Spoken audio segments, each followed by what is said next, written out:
শেখ হাসিনার পায়ে ধরো ইউনূস তুমি তওবা করো শেখ হাসিনার পায়ে ধরো শেখ হাসিনার পায়ে ধরো ইউনূস তুমি তওবা করো আমি আর বক্তব্য বাড়াবো না আমাদের এখন গতানুগতিক বক্তব্য দিয়ে লাভ নেই আমাদের অ্যাকশনে যেতে তোমরা তো অনেক সময় কথা বলো action direct action we have to go for direct action এবং আমি বাংলাদেশের বিভিন্ন চৌষট্টি ডিস্ট্রিক্টে আমি আমার একটা কানেকশন আছে নেতা কর্মীরা তারা রেডি তারা শুধু একটা ঘোষণা অপেক্ষা রয়েছে তারা অনেক কষ্ট রয়েছে আর্থিক দিক থেকে সব দিক থেকে তারা অনেক কষ্ট ভিতর দিয়ে যাচ্ছে কিন্তু তাদের মনোবল হারায়নি তারা ঘোষণা চায় গণতন্ত্রের শেখ হাসিনার কাছ থেকে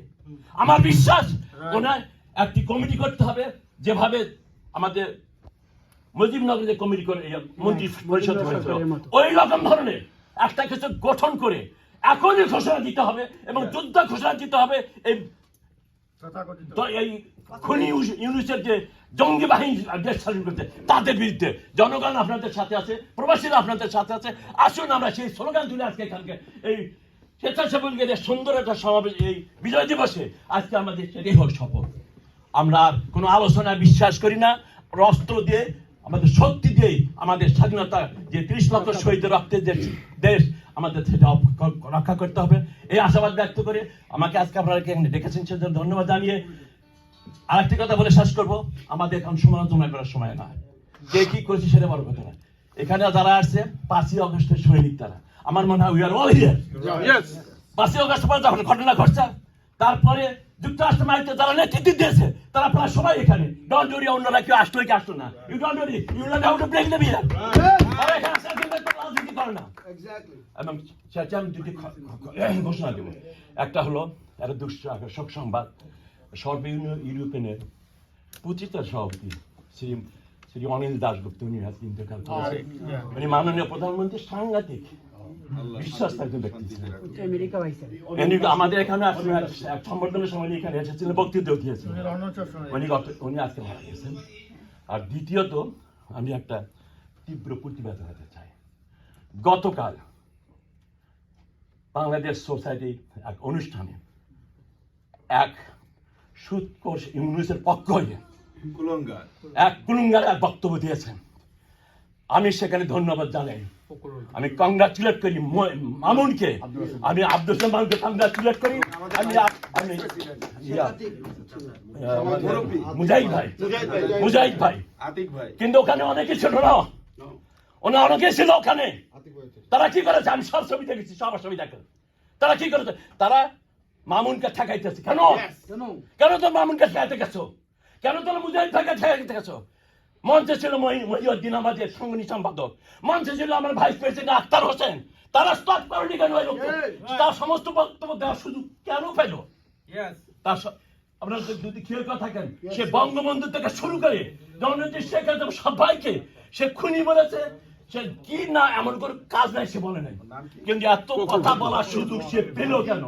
সেজন্য ফখরুলের দুই গালে জুতা মারো তালে তালে জুতা মারো তালে তালে ফখরুলের দুই গালে ফখরুলের দুই গালে জুতা মারো তালে তালে জুতা মারো তালে তালে ফখরুলের দুই গালে বাংলাদেশ সোসাইটি একটা অরাজনৈতিক সংগঠন সেখানে রাজনীতি করার বক্তব্য দেওয়া তার উচিত হয় না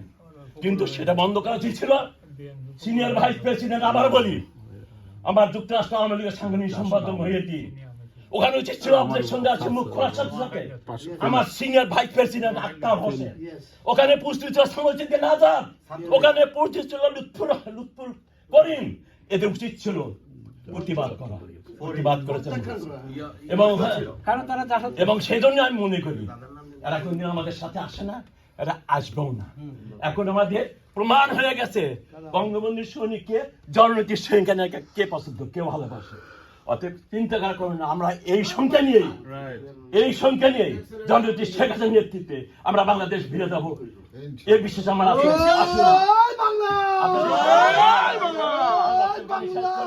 জয় বাংলা জয় বঙ্গবন্ধু সাথী সহযোগিতা সভাপতি এইচ.এম. ইকবাল আজকের এই অনুষ্ঠান যুক্তরাষ্ট্র স্বেচ্ছাসেবক লীগ কর্তৃক আয়োজিত মহান বিজয় দিবস উপলক্ষে আজকের এই অনুষ্ঠানে সঞ্চালক যুক্তরাষ্ট্র স্বেচ্ছাসেবক লীগের সদ্য দায়িত্বপ্রাপ্ত সাবেক ছাত্র নেতা এবং যুক্তরাষ্ট্র স্বেচ্ছাসেবক লীগের সংগ্রামী সাধারণ সম্পাদক সৈয়দ কিবরিয়া। আমি শুরুতে গভীর শ্রদ্ধার সাথে স্মরণ করতে চাই সর্বকালের সর্বশ্রেষ্ঠ বাঙালি জাতির জনক বঙ্গবন্ধু শেখ মুজিব এবং 30 লক্ষ শহীদ 2 লক্ষ মানবকে। আমি খুব সংক্ষিপ্তভাবে আমার বক্তব্য শেষ করব। আপনারা সবাই জানেন যে 1971 সালের 26শে মার্চের প্রথম ভোরে জাতির জনক বঙ্গবন্ধু আমাদের স্বাধীনতা ঘোষণা করেছিলেন। দীর্ঘ 9 মাস সশস্ত্র সংগ্রামের মাধ্যমে 16ই ডিসেম্বর আমরা আমাদের বিজয় ছিনিয়ে নিয়েছিলাম। আপনারা যদি লক্ষ্য রাখেন, দেখুন 7ই মার্চ যখন বঙ্গবন্ধু যখন মঞ্চে বক্তব্য দেওয়ার জন্য প্রস্তুত ছিলেন, মঞ্চে উঠতেছিলেন, তখন সেই সময় তার ছাত্র নেতারা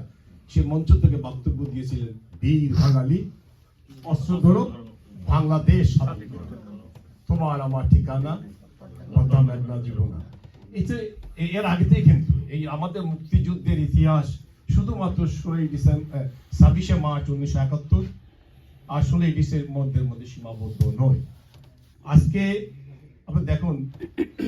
আজকে ভারতের প্রধানমন্ত্রী মোদী সাহেব আমাদের স্বাধীনতা যুদ্ধের সম্বন্ধে কথা বলতে পারতেন, আমরা যদি সঠিকভাবে আমরা মুক্তিযুদ্ধের ইতিহাসটুকু আমরা তুলে ধরতে পারতাম।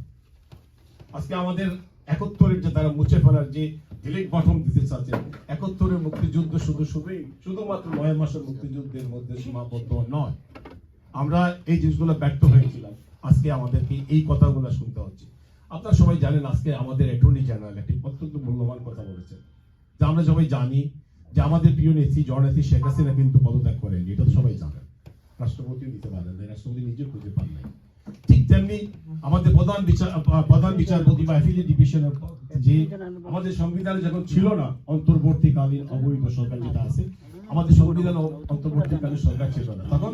রাষ্ট্রপতি চেয়েছিলেন প্রধান বিচারপতি এবং অ্যাফিলিয়েট ডিভিশনের কাছে আমরা এখন কি করবো রাষ্ট্রপতি। তখন প্রধান বিচারপতি এবং অ্যাফিলিয়েট ডিভিশন থেকে বলা হয়েছিল এইভাবে একটি অন্তর্বর্তীকালীন সরকার গঠন করার জন্য। সেই কাগজটুকু কিন্তু আজকে কেন অ্যাটর্নি জেনারেল এই কথাটি বলবেন যে আমাদেরকে একটি তত্ত্বাবধায়ক সরকারে খুব তাড়াতাড়ি ফিরে যেতে হবে। এখানে সবচেয়ে বড় লক্ষণীয় আমাদের ডিজিটাল বাংলাদেশ গড়ার উপকার মাননীয় প্রধানমন্ত্রী শেখ হাসিনার সুযোগ্য পুত্র সজীব ওয়াজেদ জয় কিন্তু প্রথম 5ই আগস্টের পরে অগুছালোভাবে যে বক্তব্যটা দিয়েছিলেন, তিনি বলেছিলেন এই সরকার অবৈধ, এটা অবৈধ, অগণতান্ত্রিক, অনির্বাচিত। এবং এইটাতে আজকের যে অ্যাটর্নি জেনারেল অ্যাটর্নি জেনারেল সাহেব যে বক্তব্য দিচ্ছেন আমাদের, আপনারা খুবই লক্ষ্য রাখুন। আচ্ছা, আমরা যে আওয়ামী লীগ যে 5ই আগস্ট যে অবস্থায় আমরা উপনীত হয়েছি, বাংলাদেশের প্রাচীনতম রাজনৈতিক বাংলাদেশ আওয়ামী লীগের অনেক জনপ্রিয়তা ছিল এবং 3টি নির্বাচন করার পর, দলীয় প্রতীকে নির্বাচনের পর আওয়ামী লীগের গ্রামে গঞ্জে সব জায়গায় ইউনিয়ন পর্যায়ে আওয়ামী লীগের উপজেলা, জেলা পরিষদ, ইউনিয়ন কাউন্সিল নির্বাচন আমরা অত্যন্ত শক্তিশালী। আমরা তো রাজনৈতিকভাবে যদি আওয়ামী লীগ হারতে হয় জাতীয় পার্টি বা বিএনপি বা জামাতের কাছে আনার কথা, আমরা কাদের কাছে হেরেছি? আপনার যদি শরীরে কোনো রোগ হয়, আপনি রোগ যদি নির্ণয় করতে না পারেন, চিকিৎসা করতে পারবেন। আমরা হারিয়েছি কার কাছে? আমরা এই মোবাইল ফোনের কাছে হেরেছি। ইন্টারনেট, ফেসবুক, ইউটিউব, GNG তারা বলে। আমরা সবাই নিশ্চয়ই যারা জানেন কি জানে না, এই শব্দটা কিন্তু এই জেনারেশন GNG যারা ফেসবুক, ইউটিউবে সমস্ত ফেসবুক, ইউটিউবে মিথ্যাচার করা হয়েছে, এগুলো সব প্রমাণিত হবে, সবগুলোই মিথ্যা দিয়ে আমাদেরকে তারা GNG। আর আরেকটা জিনিস দ্বিতীয় যেটা করা হয়েছে, AI, আর্টিফিশিয়াল ইন্টেলিজেন্স, এটা তো আমরা নিশ্চয়ই সবাই জানেন, আমরা যারা যুক্ত বসবাস করি। ওই সিদ্দিকুর রহমান সাহেবের বক্তব্য, আপনি কিন্তু আর্টিফিশিয়াল ইন্টেলিজেন্সের মাধ্যমে এখানে বক্তব্য একটা তৈরি করতে পারবেন। আমরা কিন্তু মানুষকে জায়গায় নেই। পাকিস্তানের ইলেকশনে দেখছিলেন মনে হয় ইমরান খান বন্দী ছিলেন, কিন্তু আর্টিফিশিয়াল ইন্টেলিজেন্স দিয়ে ইমরান খান কিন্তু বক্তব্য দিয়েছিলেন প্রতিদিন। আপনারা যদি পাকিস্তানের নির্বাচন লক্ষ্য করে থাকেন, এবং প্রতিটা ইস্যুতে ইমরান খান বক্তব্য দিয়েছিলেন, কিন্তু প্রতিটা ইস্যুতে প্রতিদিনই এই কিভাবে, এবং পাকিস্তান গভর্নমেন্ট কিন্তু এটা অ্যালাউ করে দিয়েছিল যে আর্টিফিশিয়াল ইন্টেলিজেন্স অ্যালাউ ইন পাকিস্তানে কিন্তু যত যাই বলে তারা গণতন্ত্র, এটা নির্বাচন কমিশনটা স্বাধীন ছিল। এখন আমরা যদি আওয়ামী লীগ ক্ষমতায় যখন ছিলাম, আমরা যদি বাংলাদেশের মানুষকে যদি বুঝাতে চেষ্টা করতে পারতাম যে এই ধরনের আর্টিফিশিয়াল ইন্টেলিজেন্সের হুকুম যেগুলো জিনিস করা যায়। আজকে আমাদের ডোনাল্ড ট্রাম্পের একটা ছবি দেখেছেন নিশ্চয়ই সবাই, জননেত্রী শেখ হাসিনা, সবাই দেখেছেন। মানে এই যে একটু জিনিসগুলো তো আমাদেরকে, আমরা যদি মানুষকে জাগাইতে পারি নাই, আমরা গ্রামে গঞ্জে বা ছাত্র সমাজের কাছে দিতে পারি নাই। আমি বক্তব্য দীর্ঘায়িত করতে চাই না। আমাদেরকে এখন আমাদের জননেত্রী শেখ হাসিনা যেভাবে দাঁড়িয়েছেন, এখন যে বক্তব্য দিচ্ছেন এবং এটা মানুষের কাছে যাচ্ছে এবং আমাদের মানুষ ফিরে দাঁড়াবে, এবং ফিরে দাঁড়াতে হলে আমি আমাদের নেতা ডক্টর সিদ্দিকুর রহমান সাহেব, এখানে আমাদের প্রধান অতিথি, আমার যুক্তরাষ্ট্র সভাপতি, তার মাধ্যমে আমি এটি কথা বলতে চাই যে জননেত্রী শেখ হাসিনা যখন বেরিয়ে এসেছেন, আমাদের কেন্দ্রীয় আমাদের জননেত্রী শেখ হাসিনা অন্তত পক্ষে 600, 700 বা 300, 900 এমপি বানিয়েছেন, মন্ত্রী বানিয়েছেন। সকল উপজেলা চেয়ারম্যান, সকল গ্রামের ইউনিয়ন পরিষদের চেয়ারম্যান, জেলা পরিষদের চেয়ারম্যান, সবাই যদি যার যার হাতে মোবাইল নিয়ে আমরা যদি শপথ গ্রহণ করি এই বিজয় দিবসে, আজকে 54তম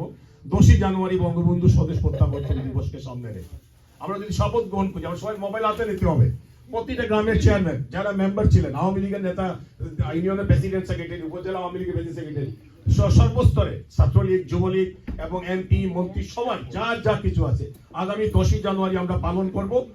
10ই জানুয়ারি বঙ্গবন্ধু এসে বলেছিলেন অন্ধকার থেকে আলোর পথে যাত্রা, আর আমরা কিন্তু এখন একটি অন্ধকার যুগে বসবাস করছি। অন্ধকার কেটে আলোর পথে আমাদেরকে যেতে হবে। সেই হোক আমাদের আজকের এই বিজয় দিবসে আর যুক্তরাষ্ট্র স্বেচ্ছাসেবক লীগের বিজয় দিবসের শপথ। আপনাদের সবাইকে ধন্যবাদ। খোদা হাফেজ। জয় বাংলা, জয় বঙ্গবন্ধু, জয় বঙ্গবন্ধু। স্বেচ্ছাসেবক লীগ নেতা